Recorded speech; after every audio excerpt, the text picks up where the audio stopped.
Hello students, welcome to the online classes provided by MDN School, क्लैथ। जैसा कि बच्चों आप जानते हो, हमने सोशल स्टडीज़ में हिस्ट्री का चैप्टर शुरू किया था, एक फर्स्ट चैप्टर फ्रांसीसी क्रांति। ठीक है, वो चैप्टर हमारा कंप्लीट हो चुका है। अब हम दूसरा इसमें टॉपिक शुरू करते हैं, यूरोप में समाजवाद एवं रूसी क्रांति।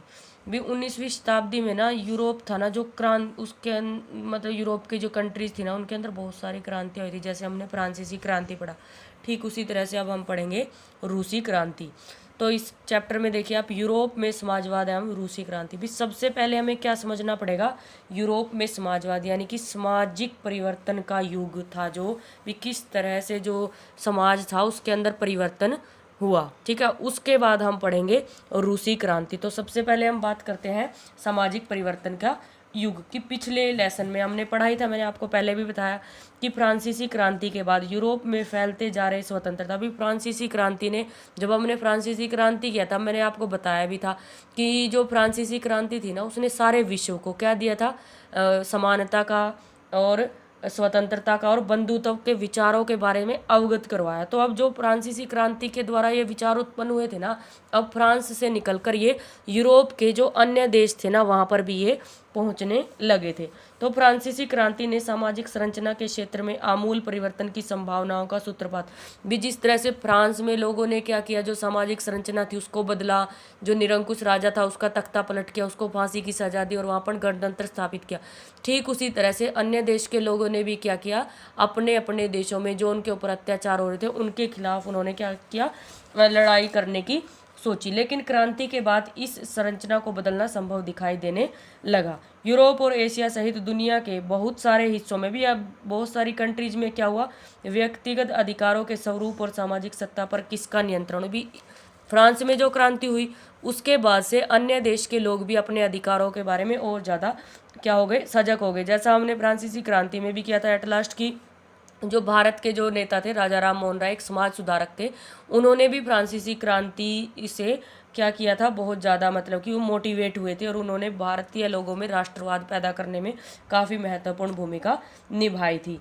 तो लेकिन यूरोप के सारे लोग भी इस परिवर्तन के पक्ष में नहीं थे। भी वो क्या चाहते थे, जैसा है वैसा ही रहे। ठीक है, तो बहुत सारे मतलब कि लोग थे, कुछ बदलाव के पक्ष में थे और कुछ नहीं थे, और कुछ ऐसे थे जो धीरे धीरे बदलाव चाहते थे। तो देखिए आप लिखा हुआ देख भी पा रहे होंगे कि सामाजिक परिवर्तन के युग के तहत 3 प्रकार के लोग थे बच्चों। इसमें सबसे पहले आता है उदारवादी, दूसरा आता है रूढ़िवादी और तीसरा रेडिकल यानी कि परिवर्तनवादी। तो एक एक करके हम बात करेंगे इनके बारे में भी। उदारवादी कौन थे, देखिए जैसा नाम से स्पष्ट है, उदारवादी यानी कि वो वो ऐसे लोग थे या वो ऐसे राष्ट्र की कल्पना करते थे कि वो क्या चाहते थे कि समय के अकॉर्डिंग परिवर्तन होना जरूरी है। कि उदारवादी ऐसा राष्ट्र चाहते थे जिसमें क्या हो, सभी धर्मों को, उदार का मतलब ये होता है ना भी सभी के लिए उसके अंदर क्या है, मतलब कि रास्ता खुला हो, भी कोई किसी धर्म का है, कोई ऊंच है कोई नीचे, ये सारी चीज़ें उसके अंदर नहीं होती।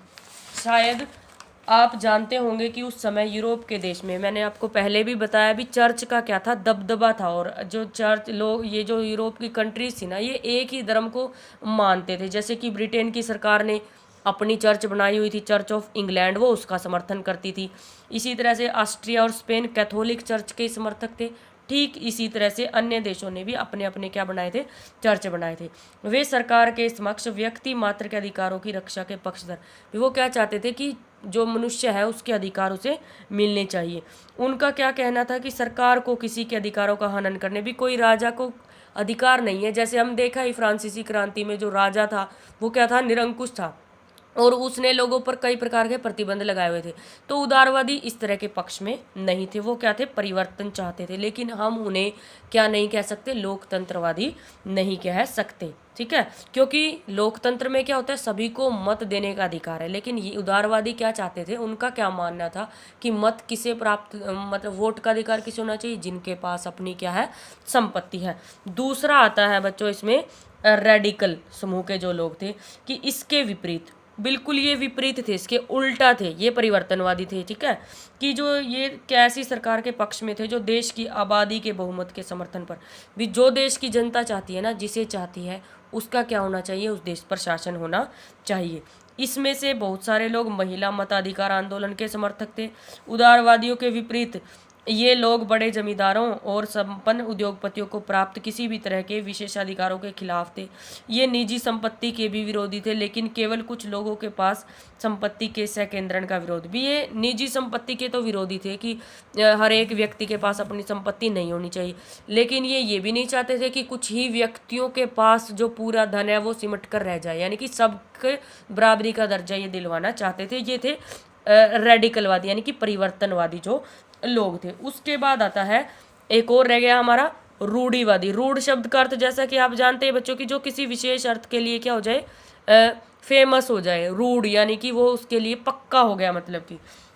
तो जो रूढ़िवादी तबका था ना वो इन दोनों के खिलाफ था, ठीक है, कि ये ना तो उदारवादियों की तरह सोचता था और ना ही ये रेडिकलवादियों की तरह सोचता था, दोनों के खिलाफ था। मगर फ्रांसीसी क्रांति के बाद भी, जैसे फ्रांस में क्रांति हुई ना, तो रूढ़िवादी भी बदलाव की जरूरत को स्वीकार करने लगे। पुराने समय में यानी कि 18वीं शताब्दी में रूढ़िवादी आमतौर पर परिवर्तन भी, वो बिल्कुल परिवर्तन नहीं चाहते थे, जैसा है वैसा ही वो चाहते थे, भी पुराने तौर तरीकों से ही क्या चलती रही, शासन चलता रहा। लेकिन 19वीं शताब्दी तक आते आते वो भी सामाजिक परिवर्तन यानी कि समाज में परिवर्तन को मानने लगे थे कि परिवर्तन हो, लेकिन पुराने रीति रिवाजों का क्या किया जाए, सम्मान किया जाए। ये देखिए मैंने बताया कि वह तबका जो उदारवादी व रेडिकल दोनों के खिलाफ था, उनकी क्या मान्यता थी कि अतीत का सम्मान करते हुए विकास की प्रक्रिया को जारी रखना चाहते थे। तो ये 3 तरह के मैंने आपको लोग बताए, उदारवादी, रेडिकल और रूढ़िवादी, ठीक है। उसके बाद आता है औद्योगिक समाज और सामाजिक परिवर्तन, कि 1815 के बाद क्या हुआ, यूरोपीय देशों में क्रांतिकारी घटनाएं हो रही थी, ठीक है, जिससे क्या था, लोगों में राष्ट्रवाद की भावना बल पकड़ रही थी। तो इसमें क्या था, औद्योगिक, जैसे कृषि क्रांति आई, औद्योगिक क्षेत्र में क्रांति आई, ठीक उसी तरह से 18वीं शताब्दी में फ्रांसीसी क्रांति आई, उसने भी शोषण के खिलाफ स्वतंत्रता समानता को बढ़ावा दिया। रेलवे का विकास उस समय हो चुका था, ठीक है, और नए नए औद्योगिक क्षेत्र भी क्या हो रहे थे, विकसित हो रहे थे। तो औद्योगिकरण ने क्या किया, औरतों, आदमी और बच्चों को सबको कारखानों में लाकर खड़ा कर दिया। इसके विपरीत जो पूंजीवादी लोग थे वो क्या करते थे, काम के घंटे बहुत ज़्यादा होते करते थे उनके, और मजदूरी बहुत कम देते थे, ठीक है। तो बेरोजगारी उस समय क्या थी, आम एक समस्या हो गई थी। औद्योगिक वस्तुओं की मांग में गिरावट आ जाने से बेरोजगारी और बढ़ती जा रही थी। शहर तेजी से बसते और फैलते जा रहे थे, इसलिए आवास और साफ सफाई का काम भी मुश्किल होता जा रहा था। लगभग सभी उद्योग व्यक्तिगत, वही प्राइवेट सेक्टर यानी कि जो निजी संपत्ति, बड़े बड़े पूंजीपति थे ना, उनका उद्योगों पर क्या था, अधिकार था, और वो बहुत सारे लोग उनके अंडर क्या करते थे, नौकरियां करते थे। उन्होंने व्यापार और औद्योगिक व्यवसाय के जरिए बहुत ज़्यादा धन दौलत इकट्ठा की थी, इसलिए वो क्या प्रयास कर रहे थे, भी ज़्यादा से ज़्यादा बढ़ावा दिया जाए उद्योग धंधों को। उन्हें लगता था कि अगर मजदूर स्वस्थ होंगे और नागरिक पढ़े लिखे होंगे तो वो क्या कर सकते हैं, इसका भरपूर लाभ उठा सकते हैं। ये लोग जन्मजात मिलने वाले विशेषाधिकारों के भी विरुद्ध थे। व्यक्तिगत प्रयास, श्रम और उद्यमशीलता में उनका गहरा विश्वास था। उनकी क्या मान्यता था कि यदि प्रत्येक व्यक्ति को स्वतंत्रता दे दी जाए, गरीबों को रोजगार मिले, और जिनके पास पूंजी है, भी जो बड़े बड़े पूंजीपति है जिनके पास अपनी संपत्ति है, वो बिना रोक टोक के उसे किसी भी मतलब कि व्यवसाय में लगाए, तो उससे क्या वो मानते थे कि समाज क्या कर सकता है, तरक्की कर सकता है। तो इसी कारण 19वीं सदी के शुरुआती दशकों में समाज परिवर्तन के इच्छुक बहुत सारे कामकाजी स्त्री पुरुष उदारवादी और रेडिकल समूहों व पार्टियों के इर्द गिर्द, यानी कि कुछ तो रेडिकल समूह थे जो परिवर्तनवादी थे, उनके समर्थक बन गए, और कुछ उदारवादियों के समर्थक बन गए जो क्या चाहते थे, परिवर्तन चाहते थे। तो यूरोप में क्या हुआ, 1815 में जिस तरह की सरकारें बनी, उनसे छुटकारा पाने के लिए कुछ राष्ट्रवादी, कुछ उदारवादी और रेडिकल भी, ये 3 प्रकार के ही लोग थे, तीनों के समर्थक वो बनते चले गए। फ्रांस, इटली, जर्मनी और रूस में ऐसे लोग क्रांतिकारी हो गए और राजाओं के तख्ता पलट का प्रयास करने लगे। जैसा हमने देखा ही फ्रांस में किया, इसी तरह से जर्मनी का एकीकरण हुआ, बिस्मार्क का महत्वपूर्ण योगदान था वहाँ पर, ठीक उसी तरह से इटली का भी एकीकरण हुआ। तो राष्ट्रवादी कार्यकर्ता क्रांति के जरिए ऐसे राष्ट्रों की स्थापना करना चाहते थे जिसमें सभी नागरिकों को समान अधिकार प्राप्त हो। तो वो उन्होंने क्या किया, मिलकर अपने समर्थकों के साथ मिलकर राजाओं के खिलाफ भी, जो निरंकुश राजतंत्र था उनके खिलाफ क्या की, साजिशें रची और उनका तख्ता पलट किया। तो इस तरह से सामाजिक परिवर्तन यानी कि औद्योगिक समाज की, उद्योग धंधों से रिलेटेड जो व्यक्ति थे उन्होंने सामाजिक परिवर्तन में क्या योगदान दिया। उसके बाद हमारा आता है यूरोप में समाजवाद का आना। भी किस तरह से ये समाजवाद शब्द आया, यूरोप में समाजवाद, भी किस तरह से यूरोप में समाजवाद। समाजवाद का क्या अर्थ है, समाज के लिए है, जो कि समाज के इस पुनर्गठन की संभवतः सबसे दूरगामी दृष्टि प्रदान करने वाली विचारधारा थी समाजवाद।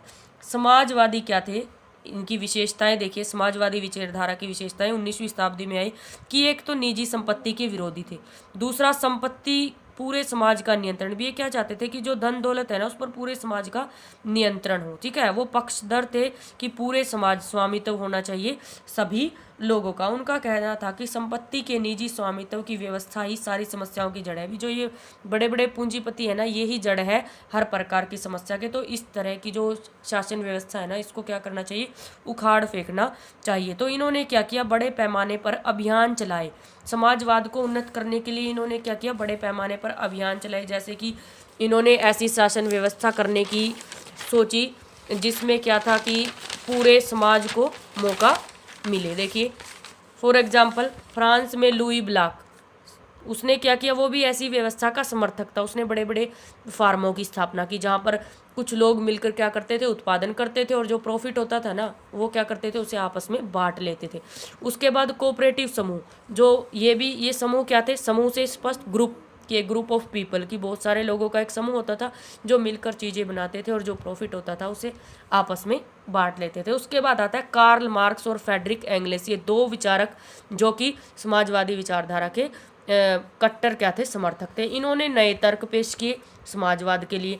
ये क्या कहते हैं, मार्क्स क्या कहते हैं कि औद्योगिक समाज वह पूंजीवादी समाज है जो क्या करेगा, मतलब कि ये क्या करेगा कि मजदूरों को जड़ से, यानी कि ये पूंजीवादी जो ये मजदूर वर्ग है ना, इन्हें ही मतलब कि क्या है, हथियार उठाने पड़ेंगे पूंजीवादी व्यवस्था को ख़त्म करने के लिए।